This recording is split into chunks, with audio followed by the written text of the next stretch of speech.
요한복음 20장 11절에서 18절 하나님의 말씀을 들으십시오. 마리아는 무덤 밖에 서서 울고 있더니 울면서 구부려 무덤 안을 들여다보니 흰옷 입은 두 천사가 예수의 시체 뉘었던 곳에 하나는 머리편에 하나는 발편에 앉아있더라. 천사들이 이르되 여자여 어찌하여 우느냐? 이르되 사람들이 내 주님을 옮겨다가 어디 두었는지 내가 알지 못함이니이다. 이 말을 하고 뒤로 돌이켜 예수께서 서 계신 것을 보았으나 예수이신 줄은 알지 못하더라. 예수께서 이르시되 여자여 어찌하여 울며 누구를 찾느냐 하시니 마리아는 그가 동산지기인 줄 알고 이르되 주여 당신이 옮겼거든 어디 두었는지 내게 이르소서. 그리하면 내가 가져가리이다. 예수께서 마리아야 하시거늘 마리아가 돌이켜 히브리 말로 라보니 하니 이는 선생님이라는 말이라. 예수께서 이르시되 나를 붙들지 말라. 내가 아직 아버지께로 올라가지 아니하였노라. 너는 내 형제들에게 가서 이르되 내가 내 아버지 곧 너희 아버지 내 하나님 곧 너희 하나님께로 올라간다 하라 하시니 막달라 마리아가 가서 제자들에게 내가 주를 보았다 하고 또 주께서 자기에게 이렇게 말씀하셨다 이르니라. 아멘. 잠시 기도하도록 하겠습니다. 고마우신 하나님 아버지, 오늘 저희들 주님의 귀한 말씀을 듣고자 합니다. 이 말씀 안에서 하나님의 뜻 잘 새겨 들을 수 있도록 귀한 은혜 우리에게 허락하여 주옵소서. 성령 하나님께 이 시간을 의탁드려오니 말씀을 친히 조명하시고 듣는 자, 전하는 자 모두 하나님의 뜻 깨닫고 순종의 자리로 나아갈 수 있도록 귀한 은혜 허락하여 주옵소서. 예수님의 이름으로 기도드립니다. 아멘. 지난 주일 저희들이 부활의 아침 장면을 함께 살펴보았습니다. 오늘 본문에 등장하는 막달라 마리아가 가장 먼저 예수님의 무덤으로 달려갔습니다. 하지만 마리아는 예수님께서 살아계실 거라는 확신을 가지고 새벽에 무덤으로 간 것이 아니었습니다. 죽은 예수님의 몸에 향품을 바르러 무덤에 간 것이죠. 그래서 이 막달라 마리아가 빈 무덤을 보았을 때 누군가가 예수님의 시신을 훔쳐간 것이라고 생각했습니다. 그래서 자신이 파악하였던 그 사항을 두 제자 베드로와 요한에게 알려주었습니다. 너무나 충격적인 소식을 들은 베드로와 요한은 무덤으로 한달음에 달려갔죠. 요한이 먼저 도착했습니다. 근데 그는 무덤에 이렇게 들어가지는 못하고 무덤 안을 들여다만 보았죠. 후에 도착한 베드로는 과감성 있게 무덤 안으로 직접 들어갔습니다. 거기에서 베드로는 예수님의 시신을 발견하지 못했죠. 대신에 예수님의 몸을 감쌌던 세마포, 머리를 감쌌던 수건이 잘 개켜져 있는 것을 보았습니다. 가지런히 정리되어져 있던 천들은 예수님의 시신이 도난되었다면 결코 있을 수 없는 현상이었죠. 두 사람은 부활의 증거를 믿을 수밖에 없었습니다. 빈 무덤, 세마포, 개켜진 수건은 예수님이 다시 살아나셨다는 사실을 명확하게 드러내었습니다. 하지만 그들에게는 그 현상을 해석할 수 있는 말씀이 아직 없었죠. 그들 말씀을 깨닫지 못하고 있었습니다. 그래서 두 사람은 부활의 증인으로서 그곳을 떠난 것이 아니라 여전히 해결되지 않은 의문을 가진 채로 그냥 집으로 돌아가고 말았습니다. 두 사람이 떠난 자리를 마리아가 혼자 지키고 있었습니다. 마리아는 그분이 떠난 몸으로 마지막으로 목격되었던 그 장소를 차마 벗어날 수가 없었던 것 같습니다. 마리아는 여전히 예수님을 향한 사랑을 마음에 담아두고 있었습니다. 그리고 상실의 아픔도 여전히 지닌 채로 빈 무덤 곁을 지키고 있었죠. 마리아에게 무슨 일이 일어날지 함께 한번 말씀을 통해서 찾아보았으면 좋겠는데요. 마리아가 이 모든 것들을 종합해서 보면 자기의 슬픔에 자기가 압도되었기 때문에 무엇인가 사실관계를 명확하게 파악하기 힘들었던 것 같아요. 그래서 예수님이 부활하신 증거를 보고도 자기가 처음에 품었던 그 생각을 결코 벗어나지 못하고 있었던 거죠. 저희 11절 말씀을 다시 한번 읽어보도록 하겠습니다. 마리아는 무덤 밖에 서서 울고 있더니 울면서 구부려 무덤 안을 들여다보니, 마리아가요, 울다가 무덤 안을 다시 들여다보았습니다. 혹시나 하는 희망, 예수님이 다시 살아나셨을까 하는 희망 때문이었을까요? 그건 결코 아닙니다. 마리아는 그날 새벽에 보았던 광경, 그리고 자신이 품었던 그 생각, 누군가 예수님의 시신을 도난해 갔을 거다라는 그 생각에서 한치도 더 나아가지 못했습니다. 그러니까 예수님이 살아계시다는 그 사실에 대해서 전혀 인지를 하지 못하고 있었던 거죠. 예수님의 도난된 시신에만 여전히 그의 생각이 완전히 그냥 꽂혀 있었던 거예요. 저희가 다음에 이제 의심 많은 도마, 흔히 말하는 의심 많은 도마, 그 장면도 함께 살펴보겠지만 마리아와 그 도마도 크게 다르지 않은 것 같아요. 도마가요, 예수님이 부활하셨다는 소식을 듣고도 이렇게 얘기합니다. 제가 20장 25절 한번 읽어드릴게요. 다른 제자들이 그에게 이르되 우리가 주를 보아노라 하니 도마가 이르되 내가 그의 손에 못자국을 보며 내 손가락을 그 못자국에 넣으며 내 손을 그 옆구리에 넣어보지 않고는 믿지 아니하겠노라 하니라. 도마는 확실한 증거가 있어야 믿겠다라고 얘기합니다. 도마에게는 곧 보는 것이 믿는 거였어요. 그래서 주님께서 도마에게 모든 것들을 확인시켜 주셨죠. 근데 마리아가 그거보다 더 앞서서 이런 행태를 보인 거예요. 당장 부활하신 예수님을 보지 못했어요. 물리적인 실체가 없기 때문에 부활에 대해서 전혀 생각을 할 수도 믿지도 못하는 상황이 되고 말았던 거예요. 근데 마리아가 무덤을 구부려서 이렇게 들여다보았을 때 놀라운 광경이 하나 펼쳐지게 됩니다. 12절 말씀 저희 함께 다시 읽어보겠습니다.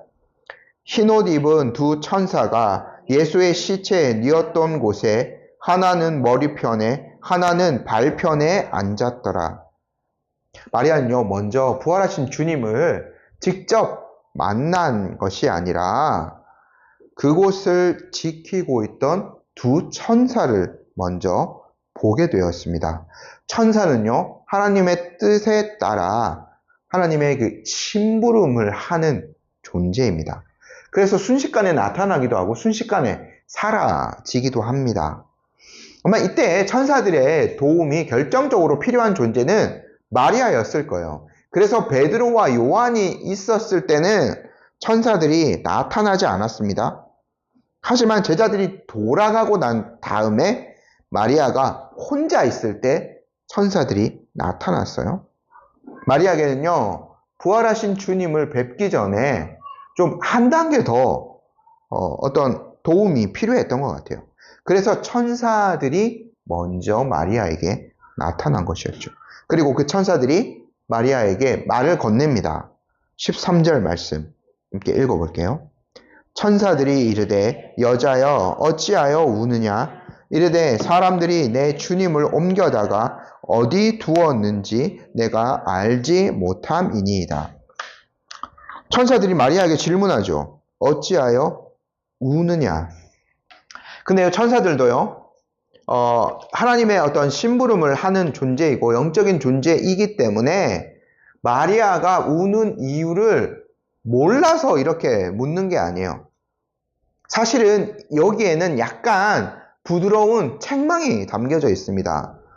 이 증거를 보고도 네가 왜 그거를 인지하지 못하고 있느냐? 부드러운 책망이 있는 것이고요. 또 동시에 따뜻한 위로가 담긴 말이기도 합니다. 어찌하여 우느냐? 하지만 여러분 잘 생각해 보십시오. 부활의 이 아침이 울면서 슬퍼해야 되는 날인가요? 부활의 아침은 결코 그렇지 않습니다. 사라진 주님, 죽은 주님의 몸을 찾는 날이 아니기 때문이에요. 오히려 이 날은 찬양과 감사와 기쁨이 넘쳐야 되는 날입니다. 울음이 필요가 없어요. 예수님께서 그 모든 사망 권세를 깨뜨리시고 승리하신 날이기 때문에 그러하죠. 그래서 천사의 질문은 이것과 같아요. 여자여, 지금은 울 때가 아닙니다. 왜 기뻐해야 하는 날에 울고 있습니까? 라는 거죠. 마리아가 뭐라고 대답하나요? 사람들이 내 주님을 옮겨다가 어디 두었는지 내가 알지 못합니다. 놀랍죠? 마리아는 지금 흰옷을 입은 두 천사를 대하고 있어요. 그런데도 마리아는 지금 뭐만 생각하고 있어요? 도난당한 시신타령만 하고 있어요. 마리아의 그 오류, 그녀가 얼마나 그것에 사로잡혀 있었는지. 아까 했던 표현대로 그녀 자신의 슬픔에 압도당한 상태예요. 근데 저희가 이미 그 나사로의 장례식장 장면 이런 거에서 좀 확인을 해봤는데 이 당시 장례 문화가 좀 그래요. 일부러 막 노래하는 사람, 슬픔을 막 이렇게 돋구는 사람을 불러서 감정을 최고조로 끌어올리거든요. 마리아는 지금 막달라 마리아는 그런 거에 빠져 있었어요. 그래서 영광스러운 천사의 현현도 인지하지 못했던 거죠.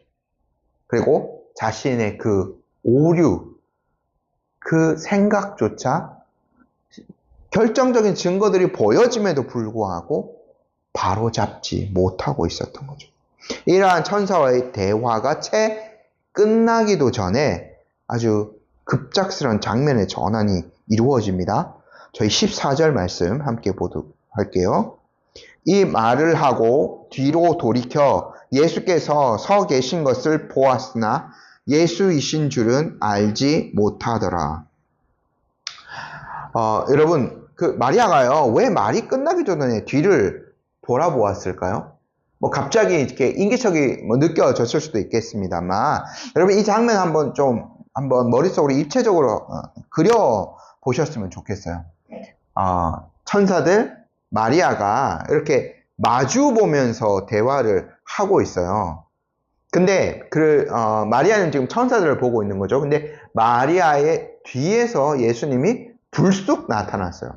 마리아는 뒤통수에 눈이 없기 때문에 예수님을 볼 수는 없는 거죠. 대신에 앞에 있는 천사는 예수님의 나타내심을 보았어요. 그러니까 이 천사들이 나타나신 주님을 보고 경배하고 그들의 태도가 달라질 수밖에 없었던 거죠.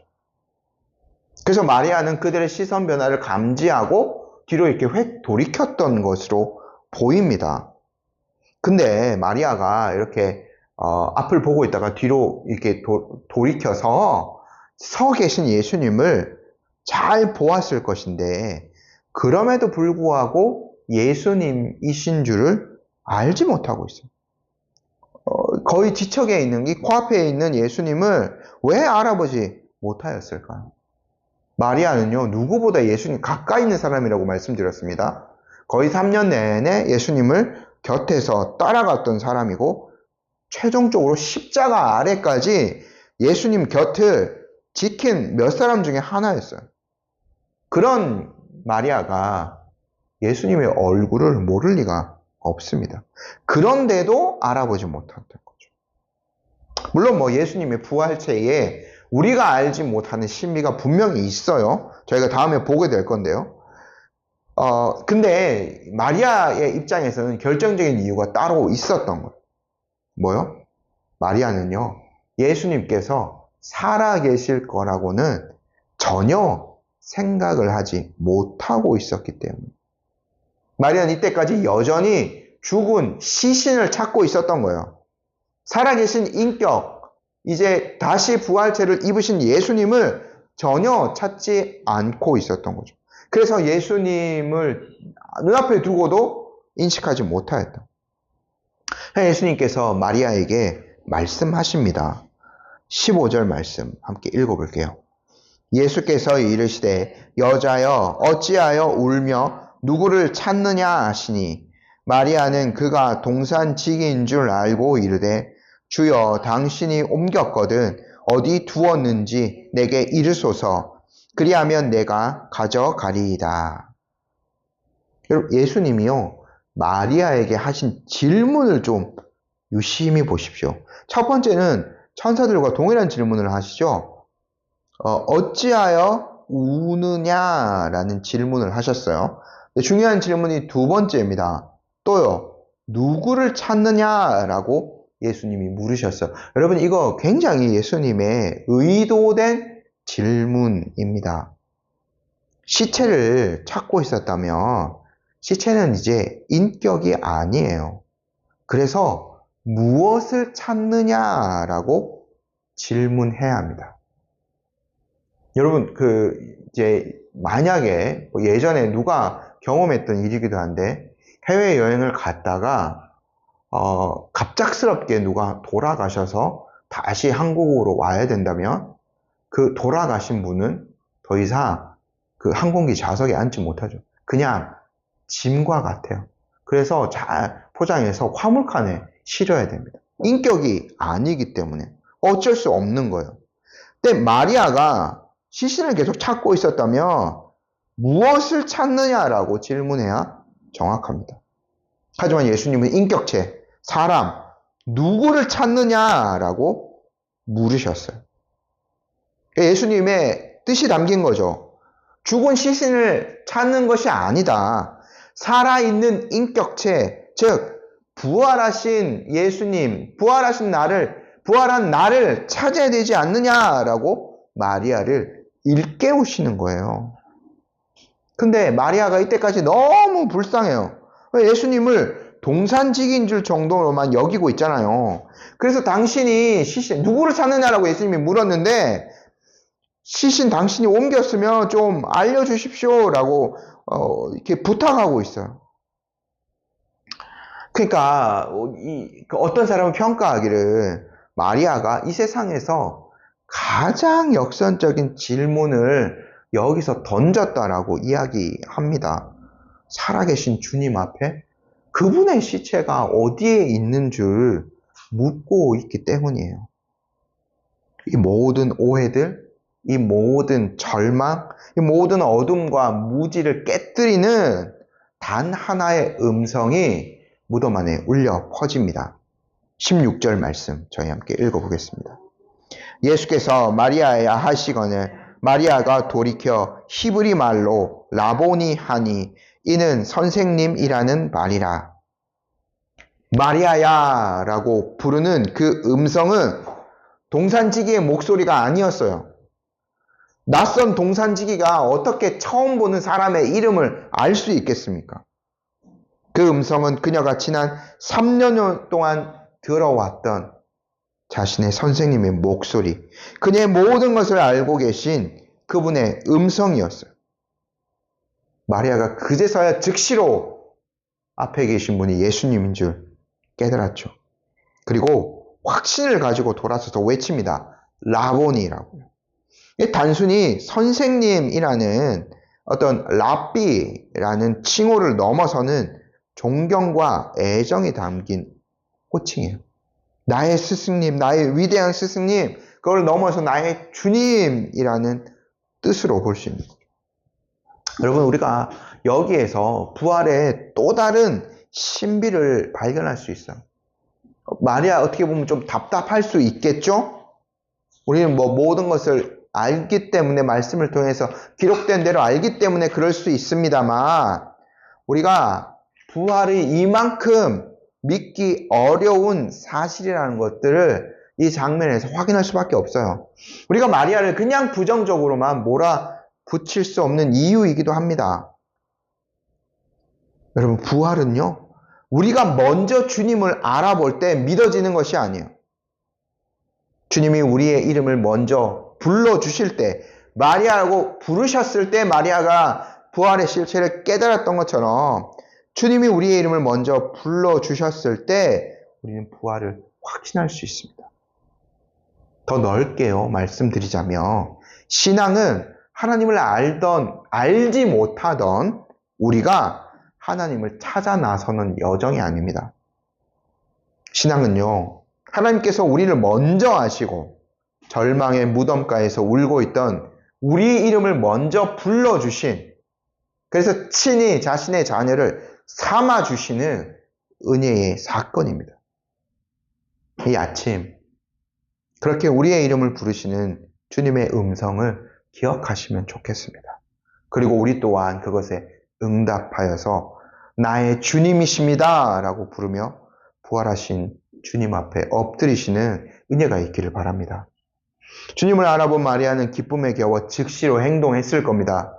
놀라서 아마 뒤집어졌을 거예요. 그리고는 아마 추측컨대 예수님의 발을 붙들고 다시 살아나신 주님, 더 이상 여기를 떠나시면 안 됩니다 라고 아마 필사적으로 매달렸을 거예요.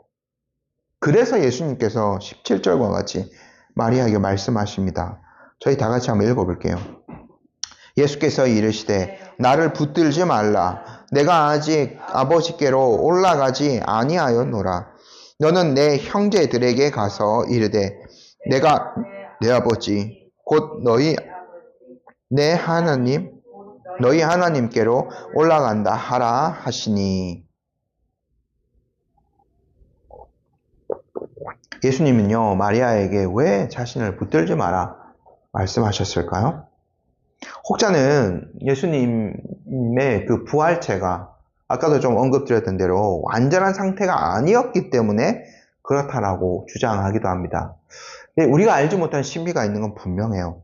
그런데 이제 도마에게 하신 어떤 행동들 같은 것들을 보면 이건 타당치 않아요. 실제적으로 물리적인 어떤 것들이 분명히 있는 상태였거든요. 그러니까 우리가 요거를 조금 명확하게 파악해 보려면 헬러의 그 원문의 시상을 좀 한번 살펴봐야 되는데, 예수님께서 마리아에게 붙들지 말라라고 말씀하신 동사의 이 시상은 부정, 현재, 명령형입니다. 그러니까 요거는요, 어떤 행동을 시작하지 말라라는 것이 아니라 이미 하고 있는 행동을 멈추라라는 의미예요. 그러니까 아까도 제가 좀 설명드렸습니다만 마리아가 다시는 예수님 안 보내겠다고 아마 필사적으로 매달려 있었던 것으로 보여요. 그래서 나를 붙들지 말라라고 단호하게 마리아에게 예수님이 말씀하신 거죠. 아마 한 두 가지 정도 이유가 있었을 것으로 추정해 볼 수 있습니다. 첫 번째는 마리아에게 더 중요한 일을 알려주시기 위함입니다. 예수님이 아버지께로 곧 올라간다 라고 말씀하시지만 예수님은 40일 동안 땅에 더 머무셨어요. 부활체로 이 땅에 머무셔서 제자들에게 여러 번 나타나시고 또 부활에 대한 말씀, 결정적으로 구약의 모든 예언들의 말씀들, 그것들을 풀어서 제자들에게 가르쳐 주셨습니다. 이런 사역을 하실 거예요. 그렇기 때문에 마리아가 울며 불며 매달리지 않아도 예수님은 땅에 어느 정도 더 계실 거예요. 근데 마리아에게는 더 급하게 해야 할 일이 있었어요. 뭐냐면 이 소식을 모르는 형제들에게 가서 부활을 알려야 하는 것이죠. 두 번째는 아주 조금 더 나아간 어떤 깊은 의미가 있는데요. 마리아는요, 부활하신 주님을 그냥 땅에만 이렇게 계속 계시도록 붙들고 싶었던 것으로 보여져요. 그러니까 부활하신 주님을 십자가 지시기 전에 있었던 자신들과 그 제자들 또 여러 명의 예수님 그 제자들만 12명만 이렇게 우리가 몰려다닌 것으로 생각하기 쉬운데 그 옆에서 예수님의 그 섬기고 식사를 한다던가 뭐 여러 가지 일들이 있었겠죠. 그걸 예수님 곁에 있었던 여러 명의 그 사람들이 있었고, 사도들 말고도. 그러니까 이 땅에 머물렀던 그때, 마리아가 생각할 때 자신이 가장 은혜 받고 좋았던 그 시절, 그러니까 그 육신적인 관계로 마리아는 돌리고 싶었던 것 같아요. 그래서 예수님 붙들고 그냥 계속 계셔달라고 했던 것 같아요. 이게 마리아의 부활하신 주님을 만났지만 연약한 이해의 단계였어요. 그거를 교정해 주시는 거죠. 예수님 땅에 40일 동안 더 머무십니다. 하지만 예수님의 부활은 과거로의 복귀 차원이 아닙니다. 그건 이제 아버지께로 올라가시는 영광의 시작인 거죠. 그래서 마리아를 비롯한 모든 제자들은 그 십자가 지시기 이전에 그때로 돌아가는 것이 아니라 예수님이 승천하신 이후에 성령께서 강림하시고, 그러니까 쉬운 말로 교회의 이 시대, 교회가 세워진 새로운 시대를 준비해야 돼요. 이것을 잘 인식해야 되는 거죠. 부활하신 주님은요, 우리의 필요를 위해서 계속 땅에 머무시는 존재가 아니에요. 주님은 하늘 보좌에 오르셨습니다. 지금도 그곳에서 만물을 다스리시는 왕으로 존재하고 계시죠. 그래서 예수님께서는 마리아의 육신적인 집착을 교정하시고 더 높은 차원의 영적 교제, 또 다른 사명, 교회 시대의 역할들, 이러한 것으로 마리아를 부르셨던 거죠. 그리고 마리아에게 중요한 사명을 주시죠. 부활의 첫 증인, 그녀를 형제들에게로 다시 보내십니다. 가서 부활하신 주님, 살아계신 주님을 증거하는 존재로 세워주시는 거죠. 그러니까 부활하신 예수님을 붙들고만 있는 존재가 아니라 그 부활하셨다는 것을 형제들에게 알리고 또 다른 사람들에게 알리는 증인을 삼아주신 거예요. 여러분, 마리아는 이제 시체가 도난당했다는 이상한 정보를 흘리는 사람이 아닙니다. 당당하게 부활의 증인이 되었어요. 주님이 죽음을 이기시고 살아나셨다는 소식을 알리는 존재가 되었던 거죠. 이게 얼마나 은혜로운 장면인가. 이 놀라운 부활의 소식을 당시에 법정 증인으로서 설 자격조차 없었던 연약한 한 여인에게 맡겨주셨어요. 이에 마리아가 즉각적으로 순종합니다. 18절 말씀 함께 읽어볼게요. 막달라 마리아가 가서 제자들에게 내가 주를 보았다 하고 또 주께서 자기에게 이렇게 말씀하셨다 이르니라. 마리아는 더 이상 울지 않습니다. 더 이상 주님을 붙들고 매달리지 않아요. 이제는 당당한 증인입니다. 부활의 첫 증인으로서 그 사명을 아주 멋있게 감당하고 있는 거죠. 초대교회 교부들이요, 이 마리아, 그러니까 그 초대교회 교부들은 이 요한복음을 썼던 요한의 제자들, 또 그 제자들의 제자들, 그 사람들을 주로 이제 교부들이라고 부르는데, 이 마리아에게 그래서 영광스러운 별명을 하나 붙여줬어요. 마리아가 처음 부활하신 주님을 목도했고 그 사실을 사도들에게 먼저 알린 자이기 때문에 사도들에게 보냄받은 사도라는 별명을 지어 주었다라고 합니다. 자, 오늘 말씀 막달라 마리아가 주로 나왔기 때문에 그녀의 관점에서 한번 정리를 한번 해보겠습니다. 마리아는 시신이 사라졌다라는 절망의 눈물로 아침을 시작했습니다. 무덤가에서 울고 있었죠. 무덤 안에 있는 천사를 만났지만 여전히 시신이 없다고 절망하는 상태였습니다. 부활하신 주님의 음성을 듣고도 동산지기로 오해해서 그 시신 어디로 옮겼는지 좀 알려달라고 애원하던 자였습니다. 그러나 주님께서 그녀의 이름 마리아야 라고 이름을 불러주셨을 때 그녀의 오류가 바로 잡혔죠. 세계관이 뒤집어지고 말았습니다. 슬픔은 기쁨으로 변하고 절망은 확신으로 바뀌었습니다. 주님께서는 그녀의 육신적인 집착을 교정해 주셨죠. 거기서 더 나아가서 부활의 온전한 증인으로 삼아 주십니다. 그래서 마리아는 인류 최초의 부활의 증인이 되었던 것입니다. 마리아는 주님의 음성을 듣고 울던 자에서 증인으로 변화되었습니다. 우리가 이 사실들을 기억했으면 좋겠습니다. 하나님의 은혜가 우리에게 먼저 임합니다. 그렇게 주님이 우리를 먼저 찾아오시고 우리를 아시고 우리를 당신의 자녀로 삼아주셨습니다. 부활하신 주님의 은혜가 우리에게 먼저 찾아온 것이죠. 그래서 동일합니다. 우리도 마리아처럼 보냄을 받은 사명을 그때부터 받게 되는 거예요. 주님의 자녀로 부름받았을 그때에 또한 우리도 그 증인으로서 살아가야 될 의무가 생기는 거죠. 우리는 죽은 주님을 믿고 있지 않습니다. 우리는 살아계신 그분을 믿고 있어요. 지금 이렇게 부활하신 예수님께서 이 모습대로 구름을 타고 하늘로 올라가셔서 하나님 보좌 우편에 계시고 지금도 생생하게 우리의 삶과 이 세상 모든 것들을 다스리고 계세요.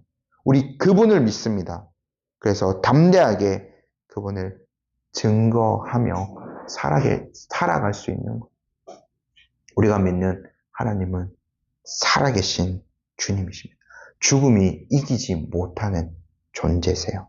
함께 보냄을 받은 증인으로서 이 사명을 잘 감당하시는 저와 여러분들 되었으면 좋겠습니다. 아멘.